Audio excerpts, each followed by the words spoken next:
Hello and welcome to part three of my time in school and the damages it caused me.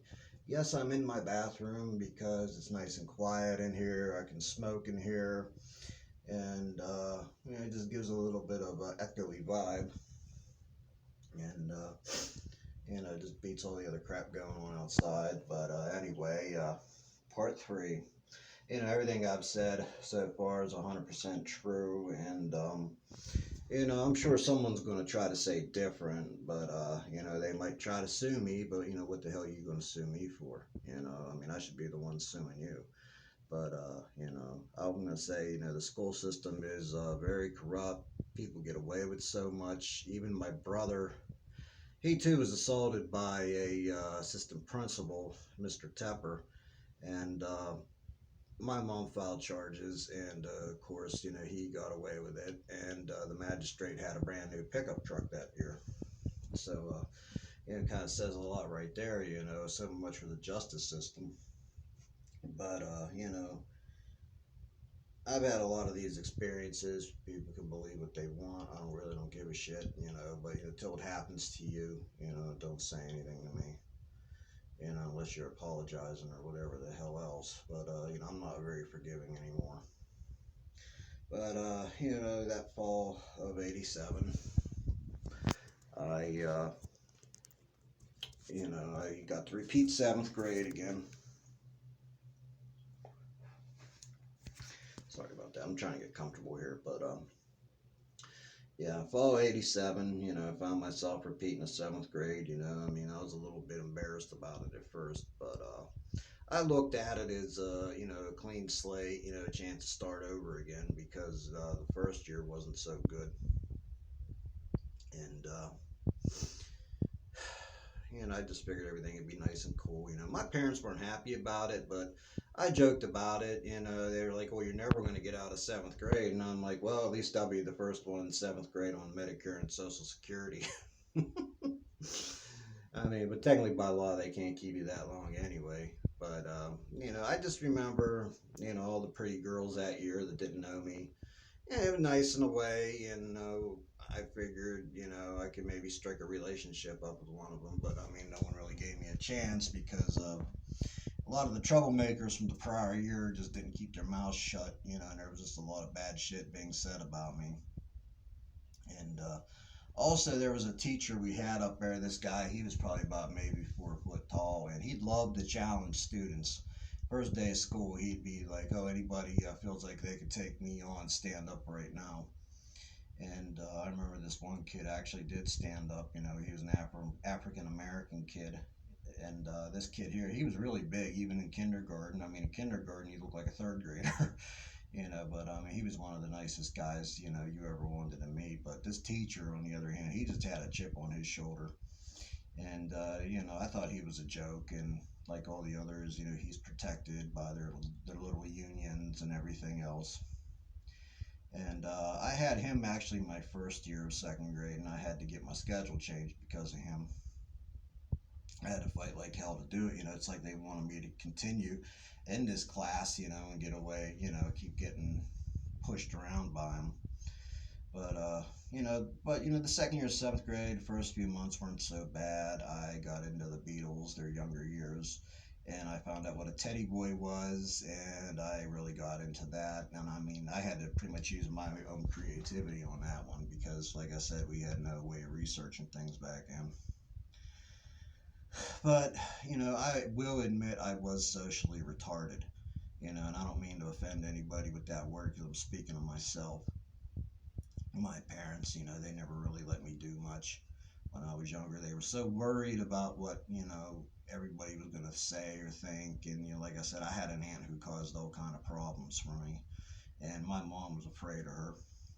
And so I remember my one aunt fought like hell for me to go to one of the school dances.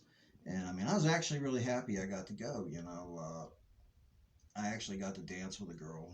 She was really nice to me and everything else. And, even though we were from two different planets, but, just that 3 minutes, I was kind of in heaven, because I never had a girlfriend or anything or, no real female affection. And just having a girlfriend was out of the question up there, because even if I did have a girlfriend, a lot of the kids up there would, just run their mouths and say shit, and it's happened before. So I've always kept any type of relationships that I was in, kind of outside of the school. But the real trouble, began the following year. I was in a reading class, and I remember someone found a maxi pad in the hallway. Somehow it got stuck on the teacher's desk or some shit, and I got blamed for it.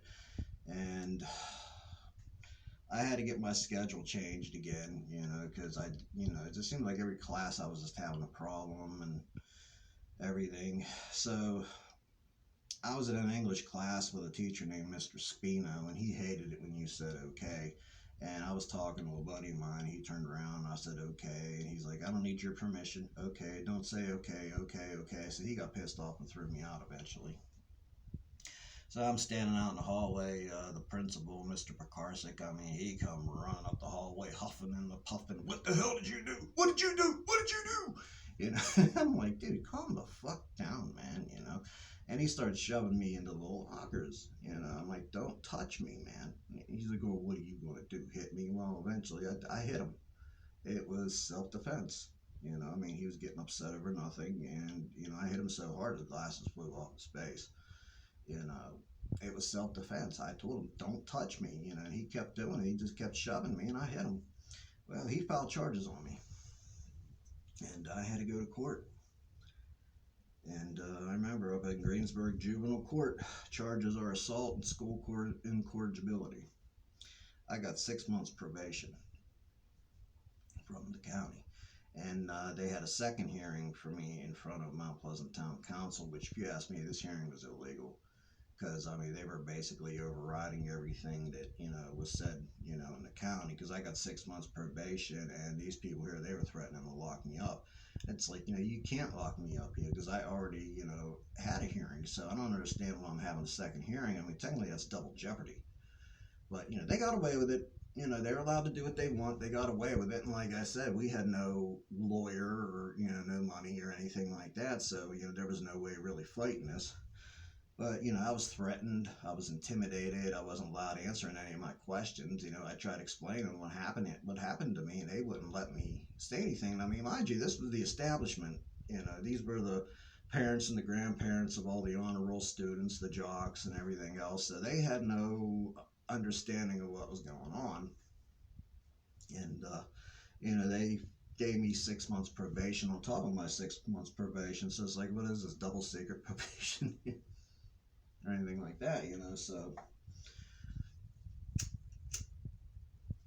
I dreaded going back to school because it was going to be my 8th grade year. And, I went to school the first day. I was called down to the office, and all 3 principals, they got up in my face and they threatened me. They said they were going to make my life miserable. They were going to find something to get me on, and even though I had my teddy boy gear on, my hair combed back, my leather jacket, my tight jeans and everything, they were threatening me, they wanted my ass bad. And Pekarsik wasn't going to let that down, the fact that I assaulted him. So, it was like, they smelled smoke in the bathroom. It was me, they blamed me for that. Someone farted. I had something to do with it. We were in the planetarium. Someone threw a spitball. All of a sudden, I was blamed for it. I mean, I was blamed for every little fucking thing because they wanted my ass. So I called my probation officer, and I explained what was going on to him, and he said, well, I'm going to schedule you a psychology test, and we're going to see about getting you out of there.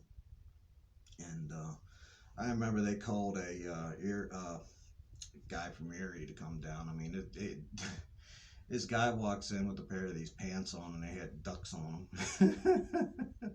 Honest to God, this guy had pants with ducks on them. And I remember me and my dad are sitting there laughing, like, yeah, I guess it takes a nut to know a nut. And yeah, I mean, I had to fill all this shit out, and then he starts reading from his sex education book, and I mean, I'm just sitting there trying not to laugh, like, look, dude, I said, stop wasting your time. I'm going to tell you what the fuck's going on here. And so I told him what was going on and everything, and so, I was taken, back to the back room, I talked talked to a woman there who was saying I should go to a place called Adelphi Village. And she described this place like it was, a nice place. But, once I got there, I found out it really wasn't a nice place. But at the same time, I'm glad I got to go there because I was around kids who were, far more educated than I was, and I learned a thing or two. But, till that happened, I kind of had to go to school. I had to put up with a lot more bullshit. Christmas wasn't pleasant at my house, because we were all worried about what was going to happen to me and everything. But I buried myself in the Beatles, Hamburg era. I thought I was John Lennon, trying to be him in his younger years. Basically, I was trying to find my identity, trying to figure things out. But things January 19th, I was finally taken out of Mount Pleasant High School. And the principal didn't even know about it. I mean, they were pissed off. I mean, he was flaming mad. You should have told us you were going to leave. I'm like, well, why the hell should I tell you I'm going to leave when you're going to go fucking cause trouble for me over this shit? I said, if it was up to you, you'd keep me here to fucking pound more charges on my ass. So I got taken out of class, and that weekend was my last weekend. As a student of Mount Pleasant High School, I cleaned out my locker and everything, and I never looked back. I went to Adelphi Village on Monday morning, which I will include in part 4, because that in itself is a long story. I mean, when you're in a juvenile justice system, I mean, you go through a lot of bullshit. So anyway, cheers and beers. This is the end of part 3. Hopefully part 4 will be more interesting. Again, what I say is 100% true. Anybody has a problem with it or wants to contest it, come talk to me. And anybody wants to try to sue me over this, you can go ahead and try to sue me. You can't sue me for telling the truth. So see you later.